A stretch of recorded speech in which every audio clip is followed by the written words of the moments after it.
کہ جس طرح آپ سب کے علم ہے کہ قرآن مجید و فرقان حمید میں اللہ تعالیٰ نے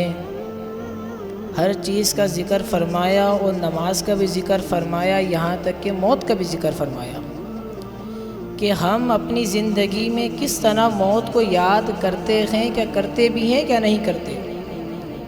کہ جس طرح ہمارے بزرگوں نے موت کو یاد کیا اور اپنی ظاہری حیات میں ہی اپنی قبر کو روشن کر دیا، تو اسی وجہ سے اللہ تعالیٰ نے بھی قرآن مجید میں ایک آیت فرمائی کل نفس ذائقۃ الموت، کہ ہر انسان یہ سمجھ بیٹھتا ہے کہ میں نہیں مروں گا، ایک دن کی زندگی ہو 100 سال کی زندگی ہو، اور کسی نے مرنا ہے، کوئی بھی زندہ نہیں رہے گا، یہ دنیا بھی فنا ہو جائے گی، لوگ بھی چلے جائیں گے، کوئی بچہ پیدا ہوتا ہے چلے جاتا ہے، کوئی بوڑھا ہو کر چلے جاتا ہے، کوئی دادا زندہ ہوتا ہے تو پوتا چلے جاتا ہے، باپ زندہ ہوتا ہے تو بیٹا چلے جاتا ہے، بیٹا زندہ ہوتا ہے تو باپ چلے جاتا ہے۔ موت ایک دن کی ہو 100 سال کی ہو، مرنا ہر کسی نے اس دنیا سے جانا ہے، تو لہٰذا ہمیں اپنی موت کو کثرت سے یاد کرنی چاہیے کہ ہم اپنی موت کو کس طرح یاد کرتے ہیں، کہ ہم اپنی موت کو یاد کرتے بھی ہیں کہ نہیں کرتے۔ اسی طرح اللہ تعالیٰ نے جو فرمایا ہے کہ آپ کے سامنے قرآن مجید و فرقان حمید کی آیت پڑھنے کا شرف حاصل ہوا، کل نفس ذائقۃ الموت، ہر انسان، ہر نفس کو، ہر جاندار کو موت کا ذائقہ چکھنا ہے، چاہے وہ کوئی بھی ہو، سب کو موت کا ذائقہ چکھنا ہے، ہر کسی نے اس دنیا سے جانا ہے۔ تو ہم دیکھتے ہیں کہ ہم کس طرح اپنی زندگی گزار رہے ہیں، ہم ہر کام کرتے ہیں لیکن موت کو یاد نہیں رکھتے، ہم ہر کام کرتے ہیں لیکن موت کو یاد نہیں کرتے، ہم نماز پڑھتے ہیں وہ بھی ایسی ہی پڑھتے ہیں لیکن موت کو یاد نہیں کرتے۔ اگر ہم اپنی موت کو یاد کرنے لگ جائیں اور ہم یہ سوچنے لگ جائیں کہ کسی بھی وقت ہمیں موت آ جائے گی، تو ہم اپنے ہمارے ہر کام میں آسانی ہو جائے گی اور ہم اپنے گناہ سے بچ جائیں گے۔ ہمارے گناہ کی وجہ یہی ہے کہ ہم اپنی موت کو یاد نہیں کرتے۔ اگر ہم اپنی موت کو یاد کرنے لگ جائیں کہ شاید میں یہاں جاؤں تو شاید موت آ جائے، تو شاید ہم اپنے گناہ سے بچ جائیں، لیکن وجہ یہی ہے کہ ہم اپنی موت کو یاد نہیں کرتے۔ اب موت کو یاد کرنے کے لیے تو ہم اپنے پھر قرآن مجید کو دیکھتے ہیں، احادیث کو دیکھتے ہیں، بزرگان دین کے زندگی کو دیکھتے ہیں کہ انہوں نے کس طرح اپنی زندگی کو گزارا،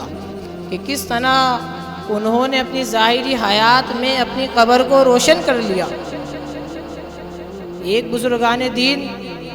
اپنے گھر کے اندر قبر کھودی اور قبر کھودنے کے بعد قرآن مجید و فرقان حمید کی کثرت سے تلاوت کرا کرتے تھے، تو انہوں نے اپنی ظاہری حیات میں اپنی قبر کو پہلے سے ہی روشن کر لیا، تو جب وہ مریں گے، جب وہ قبر کے اندر جائیں گے تو منکر نکیر تو آئیں گے سوال جواب کرنے کے لیے، لیکن جو منافق ہوگا وہ تو وہاں پر پھنس جائے گا کہ جنہوں نے ظاہری حیات میں اپنی زندگی کو، اپنی قبر کو روشن کر لیا، تو ان کی قبر تو ویسی بھی روشن ہے، تو مرنے کے بعد ہمیں جانا قبر کے اندر ہی ہے۔ وہ قبر دو ہی چیزیں بن سکتی ہیں، یا تو دوزخ کے گروہ میں سے ایک گروہ یا جنت کے باغوں میں سے ایک باغ۔ جو مسلمان ہوگا کہ جن کے نیک اعمال ہوں گے، کہ جو نیک ہوں گے، جو ذکر اللہ کرنے والے ہوں گے، جو موت کو یاد کرنے والے ہوں گے، جو کثرت سے قرآن پاک پڑھنے والے ہوں گے، جو اللہ کی عبادت کرنے والے ہوں گے، تو ظاہر ہے ان کی زندگی ایک اچھی طرح گزرے گی، تو وہ قبر بھی ان کی روشنی ہوگی۔ تو اسی طرح سوال جواب بھی ہو جائیں گے۔ پھر اسی طرح حدیث شریف میں حضور پاک صلی اللہ علیہ وسلم نے ارشاد فرمایا الدنیا مزرعۃ الآخرہ، دنیا آخرت کی کھیتی ہے، کہ جس طرح دنیا میں جو بیج تم ڈالو گے اسی طرح فصل اگے گی آخرت میں۔ تم گناہ کرتے جاؤ، گناہ کرتے جاؤ، گناہ کرتے جاؤ، تو اسی طرح تم آخرت میں گناہ کے جیسا ہی اجر دیا جائے گا، تمہیں دوزخ میں ڈالا جائے گا۔ اگر تم یہاں پر نیک کے بیج ڈالو گے تو پھر ایسی فصل اگے گی، پھر تم آخرت میں تمہیں جنت میں ڈالا جائے گا، حضور کی شفاعت نصیب ہوگی۔ تو لہٰذا ہمیں اپنی ظاہری زندگی میں غور و فکر کرنی چاہیے کہ ہم کس طرح اپنی زندگی گزار رہے ہیں۔ ہمارے سامنے کوئی مر بھی رہا ہو، جتنی بھی عبرتناک موت ہو، تو ہم اس کو بھی دیکھ کر اپنی موت کو یاد نہیں کرتے کہ ہمیں بھی موت آنی ہے۔ جس طرح فلسطین کا حال ہے کہ فلسطین ہمارے سامنے ہر روز مرے جا رہے ہیں، بچے مرے جا رہے ہیں، جوان مرے جا رہے ہیں، لیکن پھر بھی ہم اپنی موت کو یاد نہیں کر رہے۔ ہم سے اتنا بھی نہیں ہوتا کہ ہم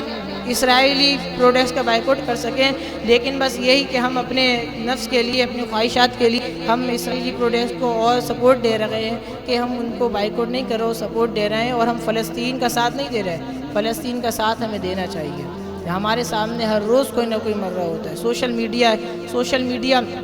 کبھی کوئی چیز چلاتی ہے، کبھی کوئی چیز نہیں چلاتی، تو ہمیں بس یہ لگتا ہے کہ فلسطین میں اب کچھ بھی نہیں ہو رہا، لہٰذا فلسطین میں ہر کچھ نیا ہی ہو رہا ہوتا ہے، کچھ نہ کچھ ہو رہا ہی ہوتا ہے۔ تو ہمیں یہ دیکھنا چاہیے کہ وہاں پر لوگ مر رہے ہیں اور ہم ان کو دیکھ کر پھر بھی ہم اپنی موت کو یاد نہیں کر رہے، تو یہ ہماری اپنی خطائی ہے کہ ہم پھر بھی اپنی موت کو یاد نہیں کر رہے۔ تو لہٰذا ہمیں اپنی موت کو یاد کرنا چاہیے کثرت کے ساتھ۔ تو اللہ تعالیٰ ہمیں اپنی موت کو یاد رکھنے اور اس کی تیاری کرنے کی توفیق عطا فرمائے۔ وما علینا الا البلاغ المبین۔ والسلام علیکم ورحمۃ اللہ وبرکاتہ۔